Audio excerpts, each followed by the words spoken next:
Hello? Give us a second. What are we doing? Um, oh, here we go. Hello? Alrighty. So, today,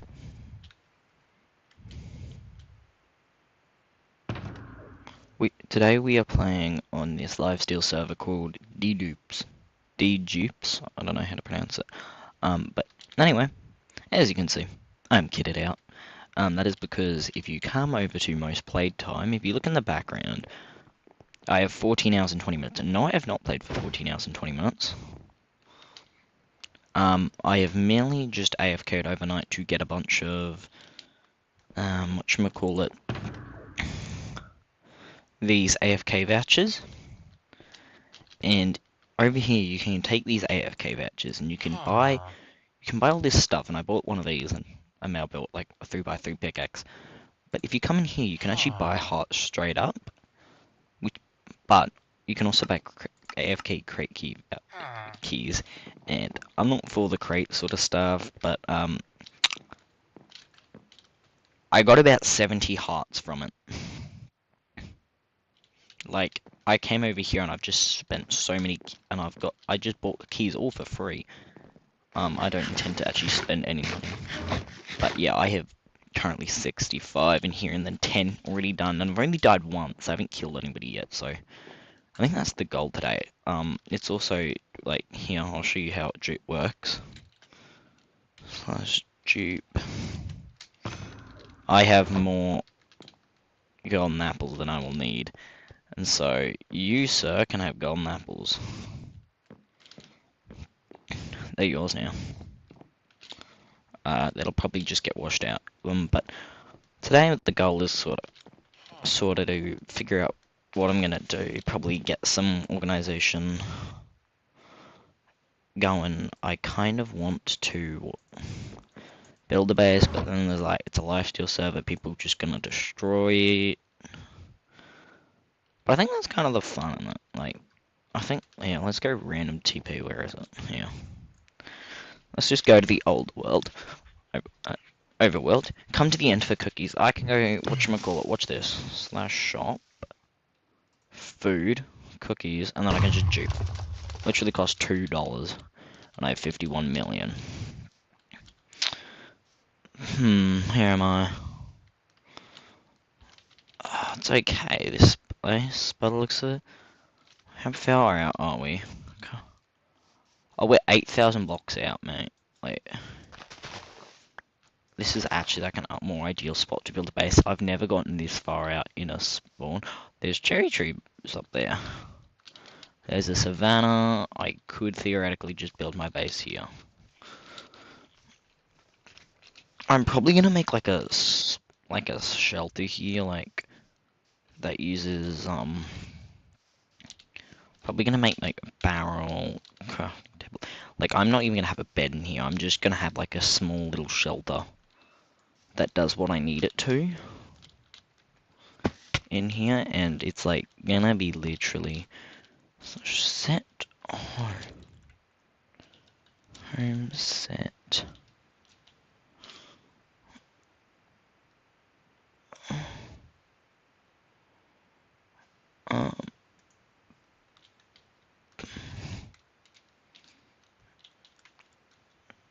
Home set. Yeah, okay, delete it. Oh, so we can have 5 homes, like, okay. I'm not even gonna have villages in here.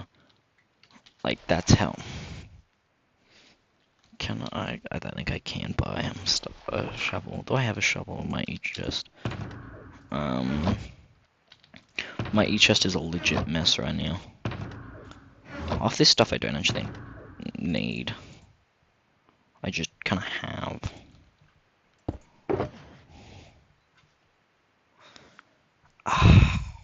Bug.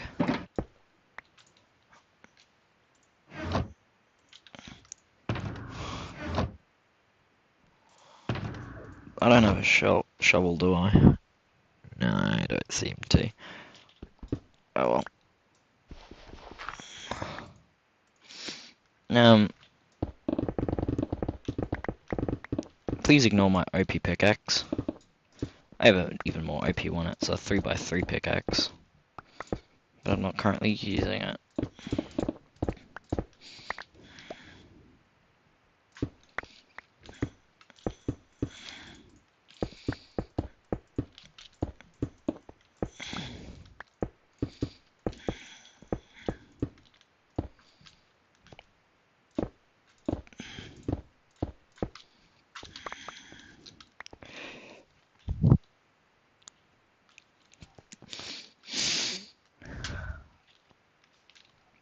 I'm probably going to block this wall up with dirt here. So, yeah. I could put a redstone contraption here, but I don't reckon that's what I'm going to do. Wait, I forgot. Okay, where's the deep slate stuff? Like, deep slate bricks. I want a deep slate brick.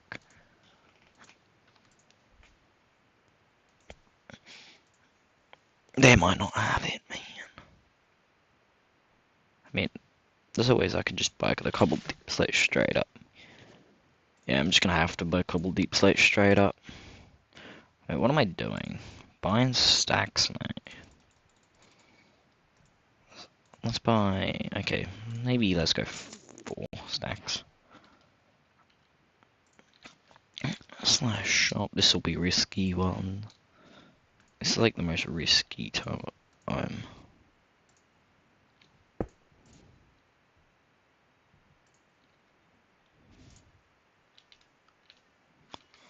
Oh dang it, it kinda removed it. I realised that I didn't own it.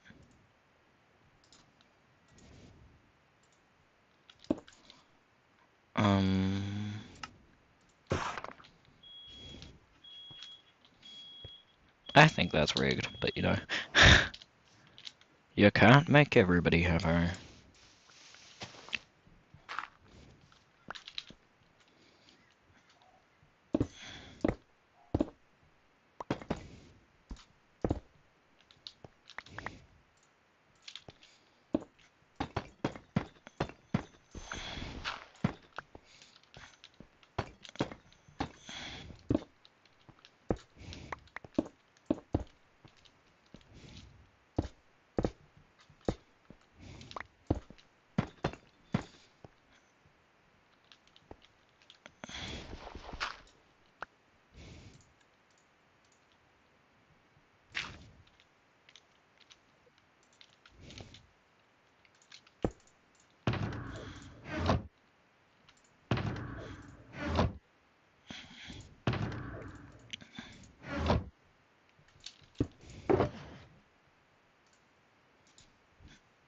I'm just literally making, you know, torches right now.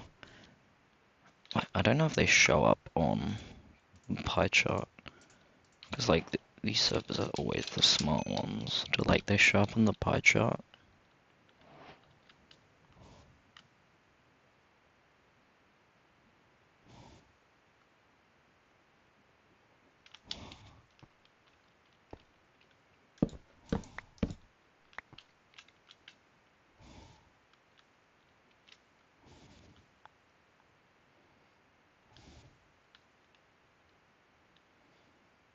Open the game mode switch. Yeah, I don't have permissions, buddy.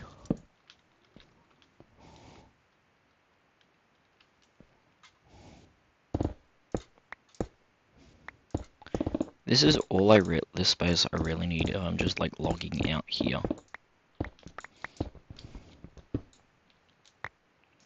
Which is literally what I'm doing in this place. It's just a space for me to log in and out without being like at spawn.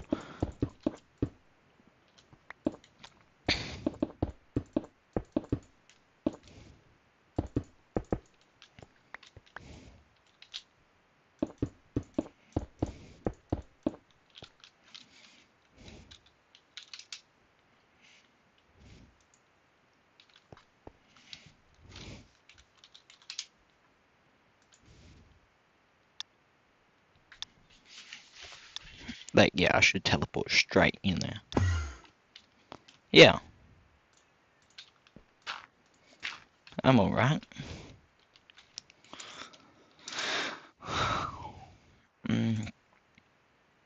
Wood.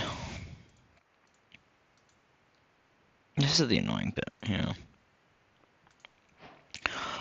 You know what I should have bought instead of the, instead of making lights?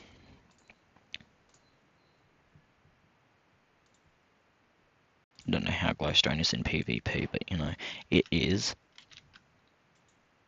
And it's expensive. If it's expensive there, I might have a decent sell price, so I could just dupe it.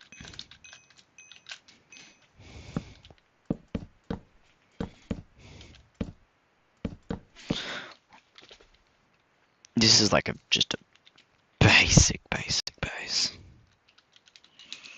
Slash shot.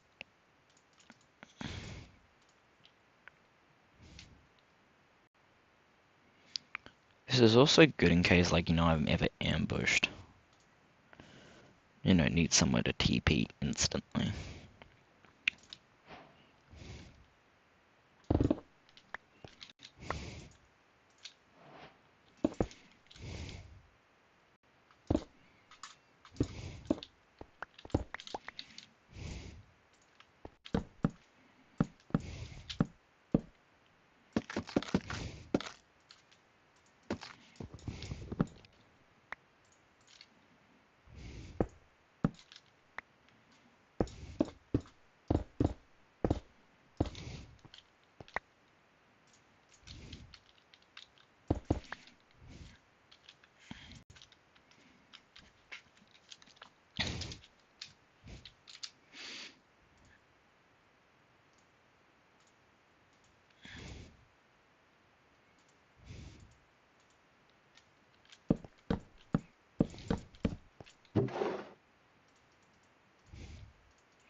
Okay, so we got barrels to chuck just trash in. People will probably find this base and burn it, I'm gonna be honest.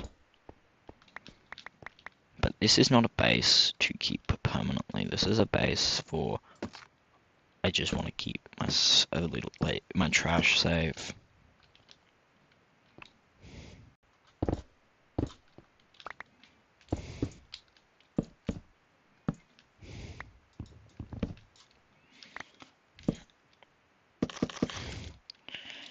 Double checking something.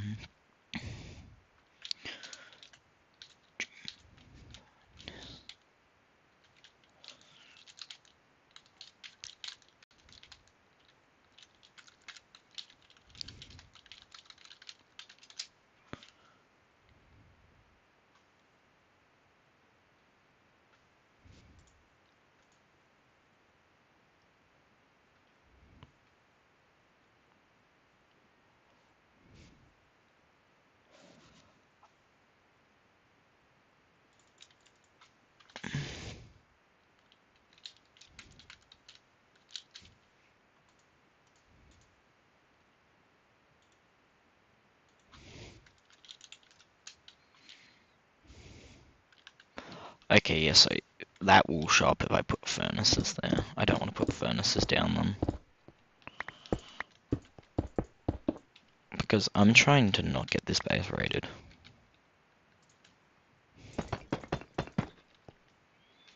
Like, I'm putting a decent amount of time in. Might as well try and make it be as undetectable as possible. It'll get found eventually, trust. But, you know, until that time, I want to make it hard-ish for them.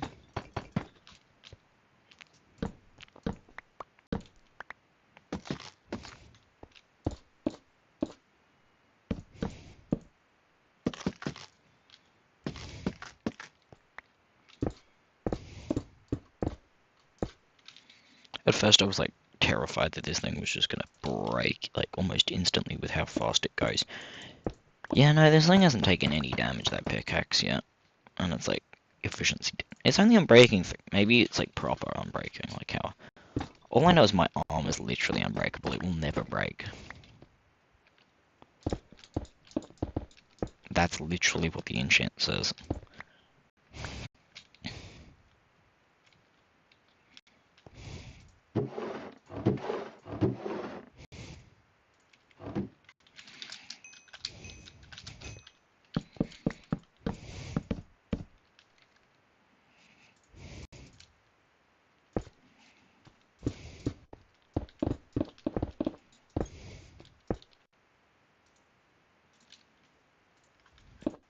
And I want one of my friends to join me and help, but they're doing other stuff.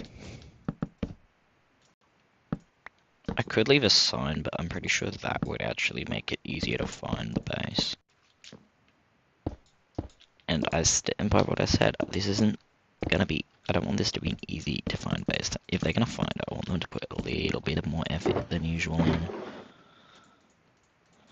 I could literally just fill this to the brim with, you know, like dirt. This place. It's great that they clear everything, like, very often, but it's like pain to keep going in and, you know, having to pick everything up.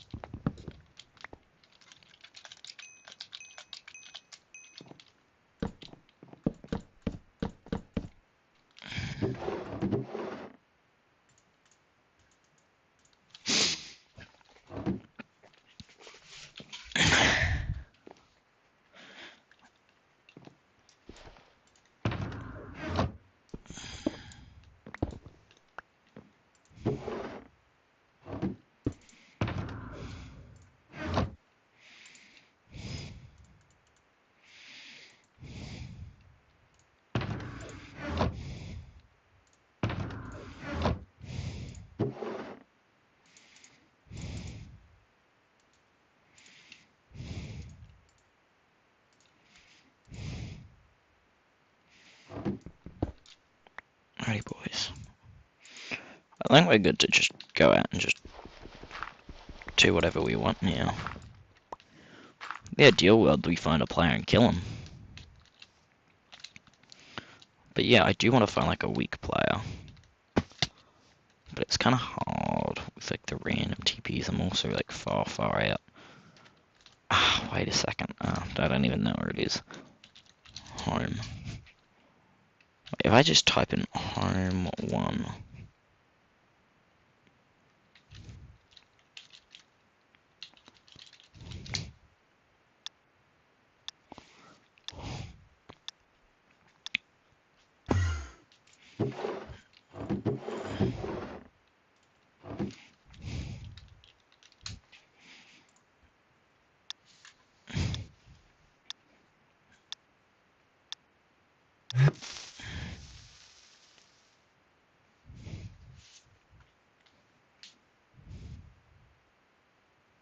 I'm dead.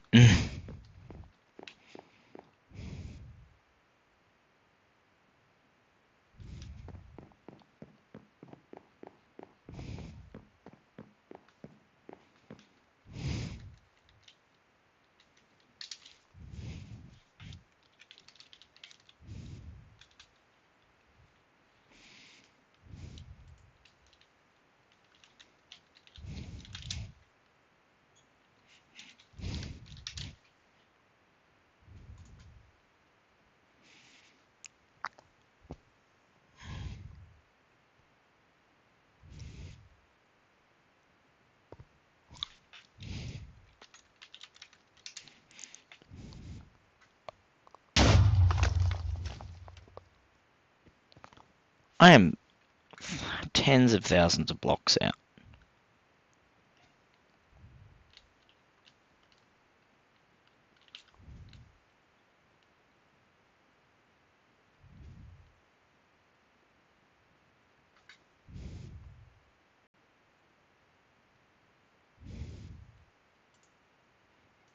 I'm dead, aren't I?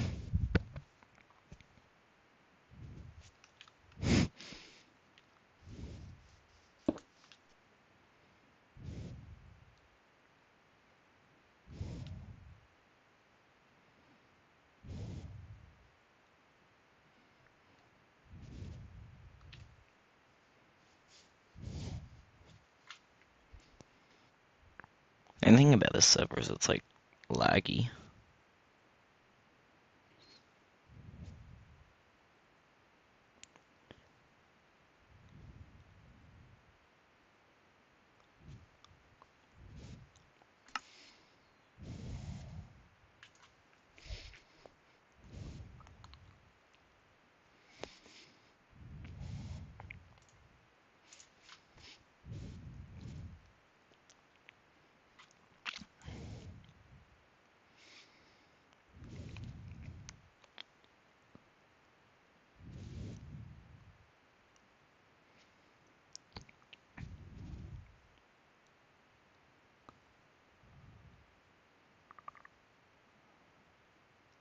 Yeah, I don't know what's going on.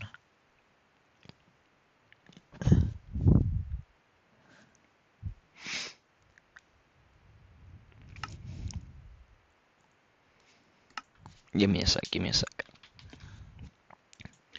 Sorry, I just have to restart my game. Oh, come on, don't kill me.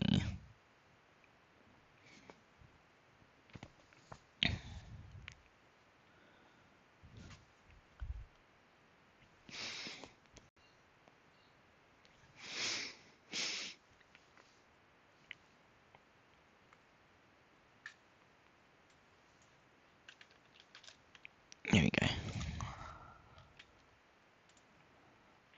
You can see me. Oh, wrong way.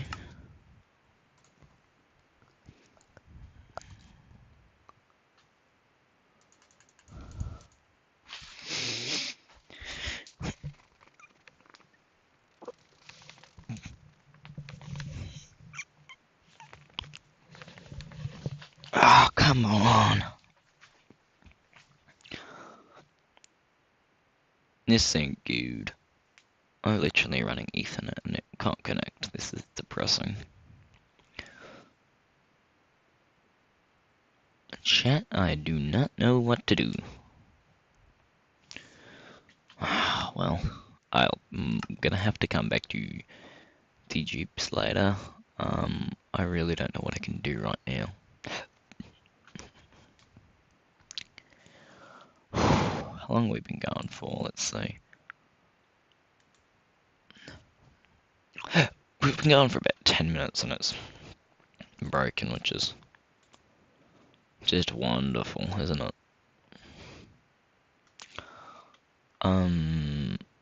I really have got to think, how do I go?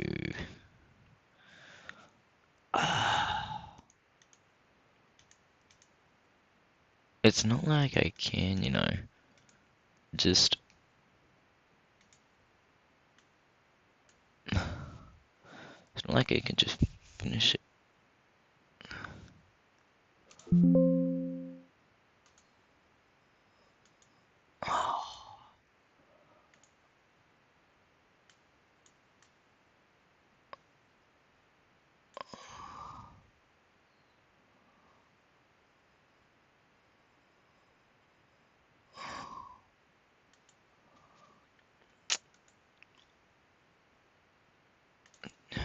I don't really know what to do with all the lag. I might just end, find something else to do.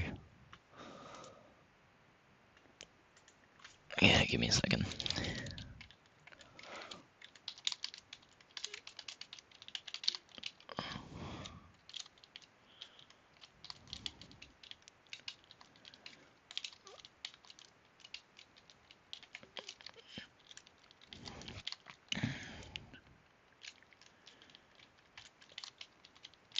I'm gonna react to this video right now. Pin message. Chat. Let me just set this up quick.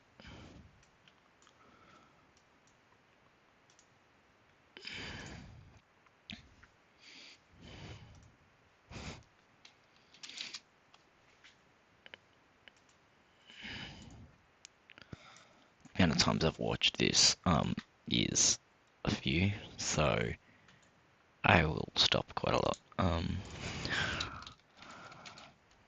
Google give me a second to just create the scene, guys. Oh, you've gone black, haven't you? No, that's display. Let's find browser. Google Chrome. Yeah, no. Oh, that's not what we want, is it?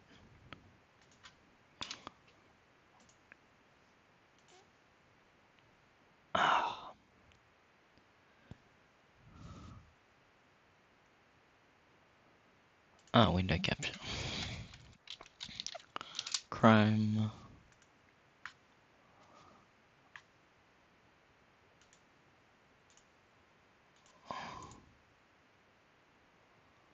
That is not what I want.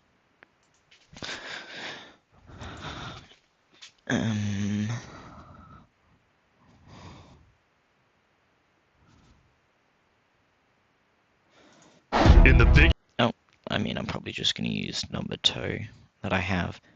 It's. In the biggest. I have. Oh, crap. Yeah, you guys can see what I see in a sec. I should probably head over to that. Hi. Yeah, this is what I see, guys. I'm using OBS.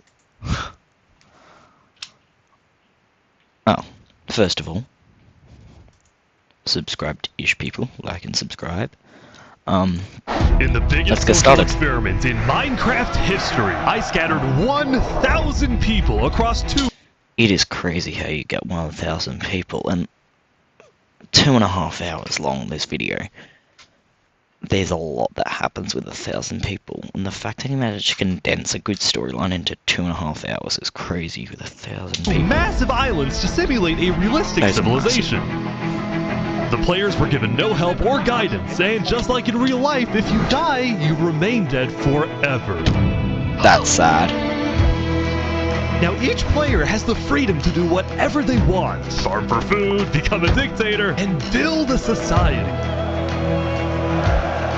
At least as best as they can, because while one island is a rich, green paradise, the other one... You're kidding me. ...is a barren wasteland. It's up to each player to work with what they've got. Will there be peace between the islands, or will there be war? What ended up happening is the single most amazing story arc I've ever seen. All I will say is pick a nation to root for and enjoy the video. I present to you the Rich and Poor 1,000 player civilization experiment. 1,000. Crazy. Don't forget, if you want to participate in these videos, join my Discord server, and of course, I'll join anyway subscribe to my channel. Alright, we got 1,000. Good luck, everyone.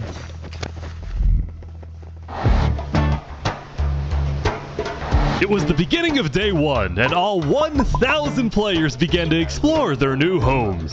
What is this place? Before the first day, I had made everyone choose randomly between Island 1 and Island 2. And I didn't tell them that one of the islands, the first one, would be a barren wasteland. Hey, you guys having a good time? The fact that you just dumped it. Not at all to hear. Please tell me where the trees are, bro. I cannot find anything. It didn't take long for the people who chose Island 1 to realize they had made a massive mistake. I hate this place. I hate this place. I hate this place. I think they made Players realized that building civilizations on Island 1 would be particularly challenging. And not only because it was empty, but because some parts of it were completely uninhabitable, like the snow biome. Oh no! Just saying, probably won't finish it all today. Wherever we get up to, I reckon next stream will be like, we'll finish it. Or, you know, like, I probably will make a full video just reacting to this.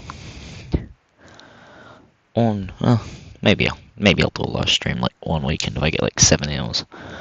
I'll just react to it. But yeah, like, I probably won't finish it all today because I do have to go at one point. So yeah. The powdered snow on this island, they got the desert as well though, but the powdered snow as well is just bullying at that point. Like, give them a break. No! Oh! And right next door, a massive volcano that could erupt at any moment. Cycle. I'm not going down there. Wait, This volcano also happens to heat up all the water on the island. Oh, that was Remy. This killed a lot of people. Now, to begin building civilizations, the players needed to find a tree. Please tell me where the trees are, bro. Wood is an essential material, and without it, you really can't do anything. Now, luckily for Island 1, there was one tree on the island, and it was pretty big too. But, of course, it was completely surrounded by boiling water. You've got to be kidding me. He's just bullying her at Meanwhile, this point, let's go man. over to Island 2. I just realized I could probably stream my VR experience. Hey guys! Yeah, that probably wouldn't be the best. Life on Island 2 was beautiful. The terrain was green, the trees were plentiful, and the water The was map normal is crazy. temperature. Open for business. After the fun. Solid water? This is from the ocean. Are you trying to make me drink ocean water? No. The people on Island 2 immediately realized they had chosen the island of safety and wealth. You are literally a piece of gold. Yeah. The only real danger on Island 2 was the possibility of falling down from a tree as you're collecting wood. But some people found a way to even work around that. So you're planning to build a bakery. Yes, I am. And you're forcing your employees to go up and get oak? Oh, no. She forcing you to work up here.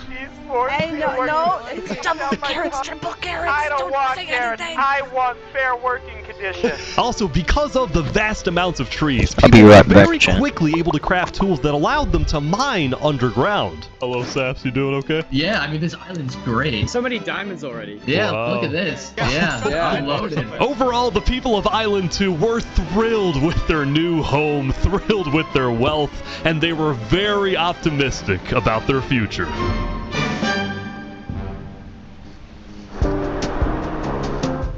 By the end of the first day, players on Island 1 had finally reached the big tree. You realize how high up you are? Oh yeah, no, we're not scared. No? No pain, no gain. Island 1 was still pretty far from having fully fledged civilizations, but there were communities starting to form. For example, this player named Remy the Rat made a small restaurant to feed those who were starving. Remy the Rat, what are you serving them here? It's very popular. Bread? And you could... What the frick? Why? Wait, is this a bread line? Oh no! I also got word that there was a small group of people who had chosen to settle in a weird location. People at the volcano. What type of people would choose to live on a volcano? Hey guys. Hello. What the? Hey, how's it going? Welcome to the mafia. This was Lingolini, and he had recruited about 20 people to join his Italian mafia. His goals were very simple: make friends and get rich. Hold on, Ish, can we tell you a little secret? We found some netherite. Oh, really? Yeah, don't tell Powerful. anyone though. We're trying to keep it between us. We'll check back in with these guys later, but in the meantime, on Island 2, there were actual Yummy Coca-Cola. huge civilizations starting to form.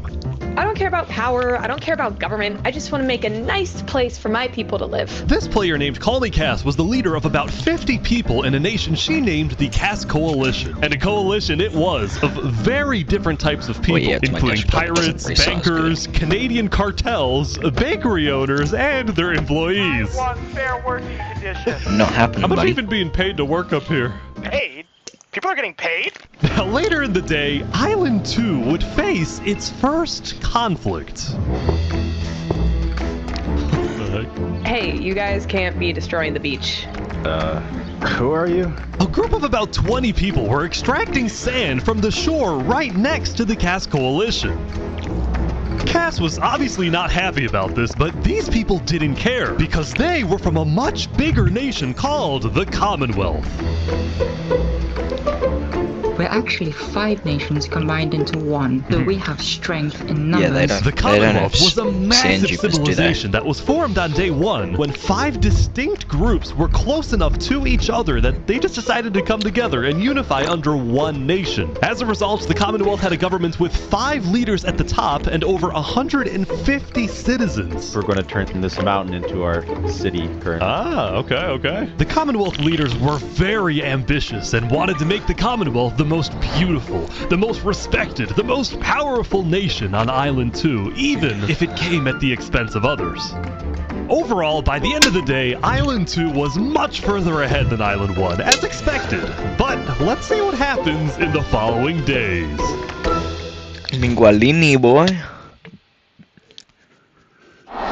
As players logged back in the next day, nobody was expecting that the beginning of day 2 would end up having one of the most consequential moments of the entire event. Oh yeah, this is the breadline stuff. Revy the Rat was running his restaurant when he received a visit from a player named Spoon. Knight, I need food, I'm dying. Yo, Spoon. Well, yeah. I do have food. You're private, but I need food. Oh, God, I'm too kind. I care about everyone else before myself. It's such a problem. Now, this player, Spoon, was a rising leader on Island 1. He was known for always giving away his own food.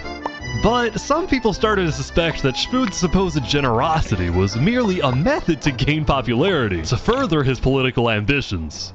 That is, until... Oh! Oh my God.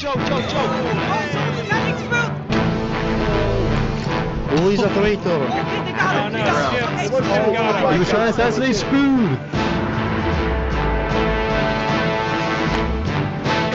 Spoon had survived an assassination attempt, which brought him exactly the attention he needed to cement himself as a legend on Island 1.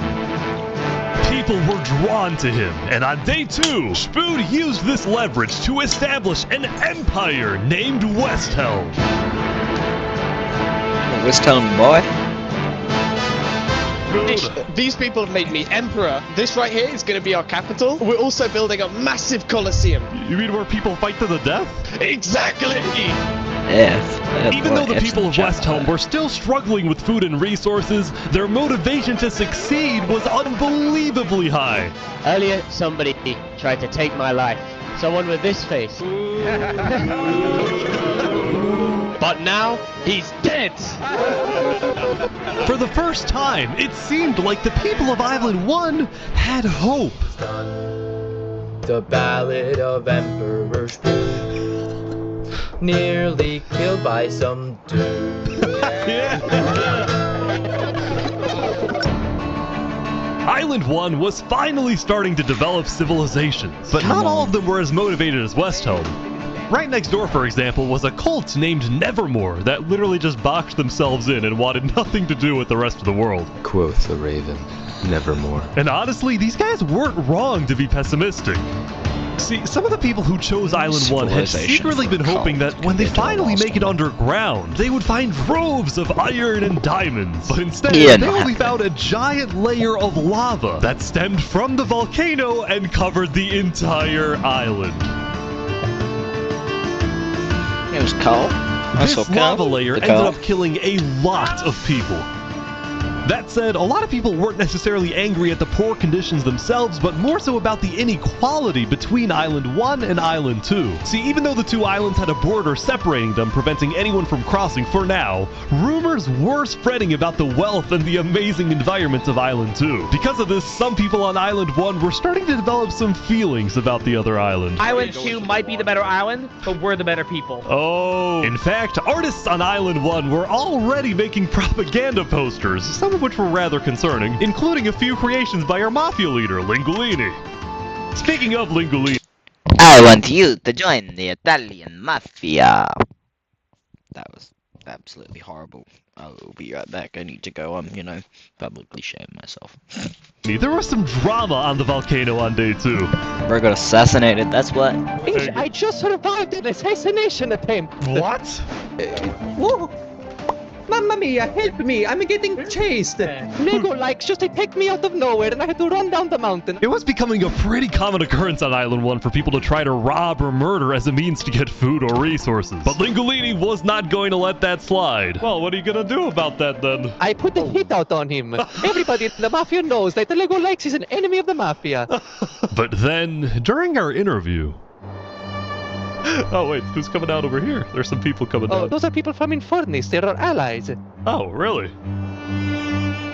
Langolini had decided to share his volcano territory with a larger group called Infernus, whose main goal was to preserve and protect the sacred land of the volcano. I spoke with the leader, a player named Seneca. So apparently, just saying this for like back on Spood, if you remember his assassination attempt at the start of the day, like here. Apparently you have to submit a ticket before you're gonna kill like a major leader like that, because apparently if like they don't want it to mess up too badly. But yeah, there's also the interview, which is an hour long. It's like a 3-hour-ish explaining. Who described herself as the Queen of Infernus. We are a nation of the flamed. We have to treat the volcano with the respect it deserves, and we hope we can work with Langolini to do just that. Seneca and Langolini agreed to protect each other in case of an invasion, and use the volcano's height and flowing lava to their advantage. If anybody tries to attack us, we'll kick them out like a Koopa shell. We're finally upgraded from on day 2, gold the to Cast iron. Coalition was approached by an army of boats. Oh, crap. Guys, I think we're under attack. It looks like for some reason the Commonwealth was coming to attack. No, we can't fight this. We gotta run. Get everyone out. Get everyone out. But after a few moments of panic, it turned out to be just a group of immigrants who had gotten lost. We are not here to invade, I swear. Oh, I got We're not here to invade you, we promise. Seems like it. Why are y'all here? It's you mother. But I didn't do anything. I just followed You them. brought them all. You didn't do anything. Okay. The leader of the migrants, a player named 3 Below Zero, profusely apologized for the scare, and then the migrants took off. What's going on, Gus? I know they didn't mean to do that. I'm telling my people not to worry. Glad to hear. Glad to hear. Now on day 2, players had finally realized that Island 2 was not technically an island at all, but an archipelago or chain of islands. The northern island was an optimal place to settle, with open fields, trees, and wildlife. So naturally it had the biggest civilizations, including the Commonwealth, the Cast Coalition, and a huge kingdom named Tricolor, ruled by a monarch named Jovial. The red stands for the underground, the green for plains, and the blue for coast. The center island, meanwhile, had pink cherry blossom trees, and was the home of a small nation called Barbieland. What is this? Life in plastic? Oh god. It's fantastic. And lastly, the southern island was big, but also extreme. Chat, you see Sap here? I want you to find his YouTube channel. Go to that YouTube channel and subscribe and watch his PFV, because he's very key to this story.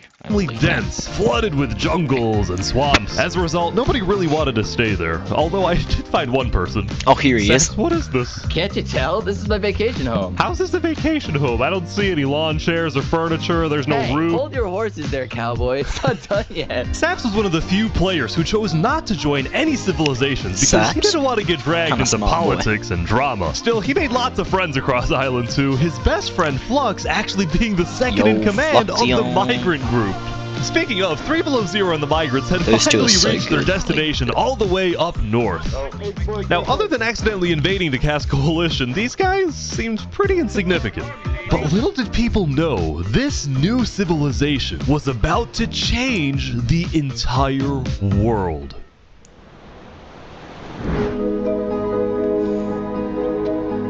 We are blessed to live where we live, and we intend to use it for good. We are enlightened. We are the light. We are Luminara. The migrants had decided to call their civilization Luminara. They saw themselves as the light of Island 2, the innovators, the inventors. See, the reason 3 Below Zero had chosen this specific location to settle, well, it wasn't by accident. After the first day, 3 Below Zero had used content and propaganda released by the people of Island 1 to estimate the location of the other island. Probably shouldn't have released it. He then used a coordinate system to calculate the northernmost point of Island 2. His goal was to settle as closely as possible to the other island so that when the day comes, when the borders drop, Luminara can build a massive bridge connecting the two islands, giving free passage as a sign of good faith to perhaps bring about world peace. But it wouldn't be that simple. It's never that simple, literally. When has world peace in an niche video been like, let's do it? No, it's gotta be, let's have war first. Second in command of Luminara, Flux, as well as a... He's probably done one before. It's just been like instantly peaceful and it's just like no storyline, so he couldn't upload it. Few concerned citizens did not want that bridge to be built. They had seen the Island 1 propaganda. They knew that people on Island 1 were... It took 30 hours. Hey, there are mods in Minecraft that it can take you 30 hours to get a piece of wood. You're not hard done by. Angry. Their fear was that Island 1 would just use that bridge as an opportunity to invade Luminara and perhaps invade the rest of Island 2, leading to a world war. Sounds good. That bridge is a bad idea. Moving up north was a bad idea. Island 1 is go. If you think it was a bad idea and you're second in command, you say what you think. You say, hey, I think this is a bad idea. Oh wait, that's why my light ain't working. Hey Alexa, main light on. Yeah, I don't know. I think this... I think in this case Flux didn't say anything about not wanting to move up. This whole thing of him being annoyed was his fault. Anyway, let's keep going. Going to invade us, and Luminara is going to be their first target. What about the goal of world peace? I respect our leader's goal, but he's dead wrong. We shouldn't be trying to befriend our enemies. The way we're going to achieve world peace is by uniting Island 2 against Island 1. That is a really dumb idea in like 10 ways, but also like a smartish idea. Like, it's honestly like, it could have gone either way. Like, it could, oh no, it could have. Like, it can go either way. What if 3 Below Zero says no? What if they finish the bridge? Well, then at least they'll know I tried to warn them when Island 1 comes and kills us all.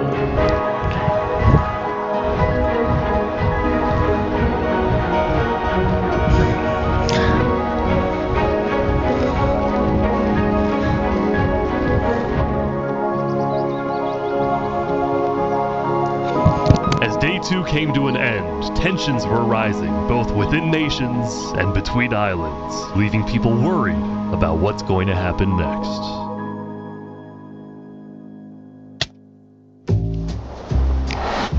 Back at Island 1, I was watching a small group of pirates who called themselves Al-Karasina. Al-Karasina, my friend. We're the baddest pirates around. Now, if you look closely, there was a person of interest hanging around with the pirates. Lego likes just to pick me out of nowhere and I had Be to right run back, down chat. the mountain. Well, what are you gonna do about that then? I put a hit out on him. So to be clear, Legolas had a Smart. bounty on his head, and he was hanging around pirates. You could probably guess how this ends. Yo, Lego Zanga's here. So is this is everything you guys got, huh? Not much. Ooh. They're boiling him! Oh no! Oh my gosh! The Al-Karasina pirates had killed Legolikes, but there was a small problem. Did you hear about the news? Yeah, I saw it, but we don't know who claimed the bounty. They didn't say it in the chat. Because Legolikes had technically died to boiling water instead of a player, Lingolini didn't know who actually killed him. But fortunately for the pirates, when a player dies, the dead player drops their own head, which the pirates believed would be the proof they needed to collect their bounty later today. So you're expecting a payment later? Yes. What we expect. All right. Well, I'll go. I'll go. You guys let me talk.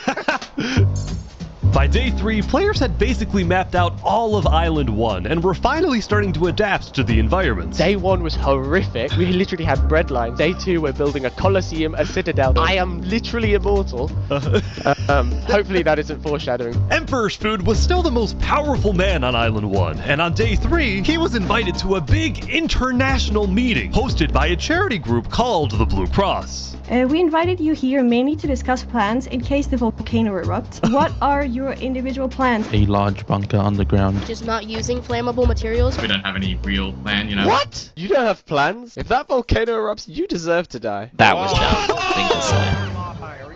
Emperor Spoon had come in with good intentions, but it was there that he learned that he hates meetings. I'm gonna go there. When Emperor Spoon left, the other leaders were unsettled. Was this guy really the figurehead of Island 1? Okay, we need a best representative. Then, basically right on cue. Elysium diplomats follow me. Bodyguards. Sorry guys, sorry, I'm late. This is Benji, and he's the leader of Island 1's second biggest civilization, called Elysium. See, on day 2, Benji had discovered that toward the outer edges of the island, away from the volcano, the water isn't boiling hot anymore. So he founded Elysium, which literally translates to a place of ideal happiness. And he made the nation to give peace-loving people a chance to relax and get away from all the troubles of Island 1. Cross my name off the list. This is without rhyme or reason. Look at these Elysian guys swimming in the water. We were hoping that Lord Ish could summon a single move from Cap. Alright, if anyone drops a pufferfish in the next 60 seconds, I'll do it. What do I have to do? What do I have to do? There it is. Alright.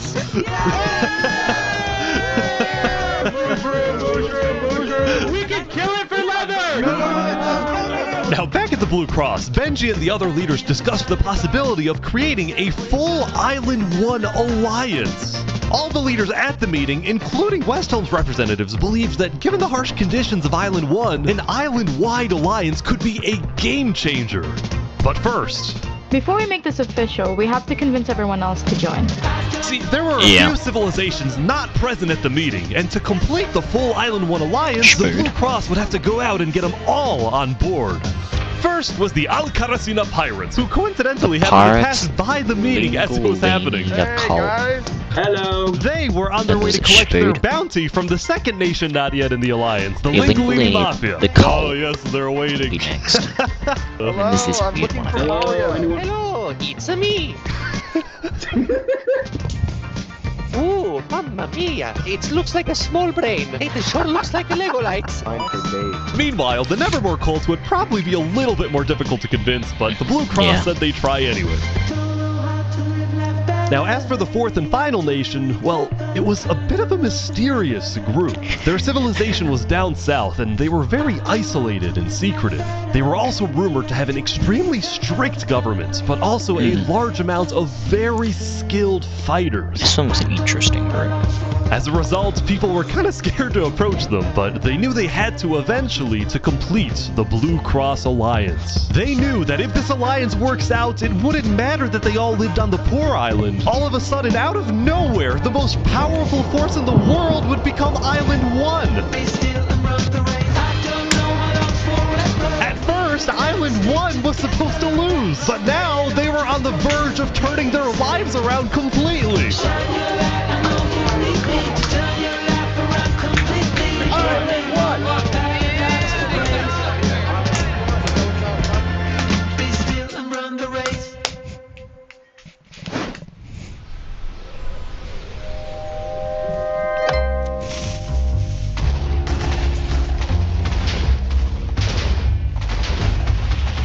As you can see, there was a bit of commotion at the Commonwealth.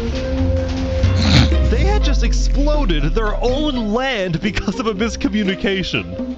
What happened was one of the 5 leaders, Coraline, got the idea that the Commonwealth was planning to move east, so she started telling everyone to move. Thus, believing that they wouldn't need their old land anymore, one of the citizens decided telling people to blow move. it Don't up. tell them. Don't. If you're gonna, don't blow up the land. I'm surrounded by You idiots. could Overall, the technically. Commonwealth was having trouble getting anything done because the 5 leaders were constantly fighting over power. See, there were 5 leaders, each with 1 vote, but because they were originally 5 separate nations, each with a differing amount of citizens, should the smallest faction's vote have the same weight as the biggest faction's vote? It is ridiculous that Armin's vote is worth the same as mine. I mean, I need about 50 people, and he has barely 5. Because of all the fighting and disarray, Commonwealth citizens started moving to other nations like the Cass Coalition. Cass's style of governing, letting people do whatever they want, was making her very popular with her people. I've been with Cass since pretty much the beginning, and she's established a democracy, a true one. Really focused on like letting everybody do their thing. But at the same time, the lack of any regulations had some unintended consequences, like players making strange and ugly buildings. So to solve this, Cass hired a building inspector. I have placed a lot of foundation for a glorious city, basically made out of stone. That way no one can burn us down. However, the building inspector did get a little power hungry. What's going on here? He said he's gonna demolish my house because it's not up to building code. Hours because it's not up to code. So then, citizens took matters into their own hands. What? No! Anyway, on day 3, the biggest nations on Island 2 were still the Commonwealth, the Cass Coalition, and Tricolor. Tricolor was a medieval civilization separated into 3 regions, one of them being an underground city. Oh my gosh. This is big. Yeah. People didn't really know that much about Jofiel and Tricolor because they tended to be more private. Jofiel was more interested in building up Tricolor rather than doing outside diplomacy. But people would still come to Jofiel with all the political news of Island 2. I am so tired of the politics already. Yeah. I've got some news. People are concerned with Aperion trying to colonize them. Oh my god. Now, this particular rumor about a group named Aperion colonizing people happened to be false. Alrighty, we're 26 minutes into the video. I'm probably gonna have to end here just due to, whatchamacallit. Just due to, like, you know, other stuff. Obviously, is this actually, like, up still? Is it? Yeah, it's up. But, it's not exactly, you know, what we want to be doing right now. But, how long have I been going for? Over an hour now. Like, 100%, man. Like, oh. Yeah, we've been going for about an hour. So I'm going to end here because, I mean, there's nothing more I can do. The server's broken right now. And, like, or at least I can't access it because of lag right now. And I got to head off now because of other stuff. But we should be back. Maybe not through the week, but probably sometime soon-ish. So, thank you for watching. If you did actually watch, I don't think anybody did, but you know. Yeah. Thank you. Goodbye, everybody.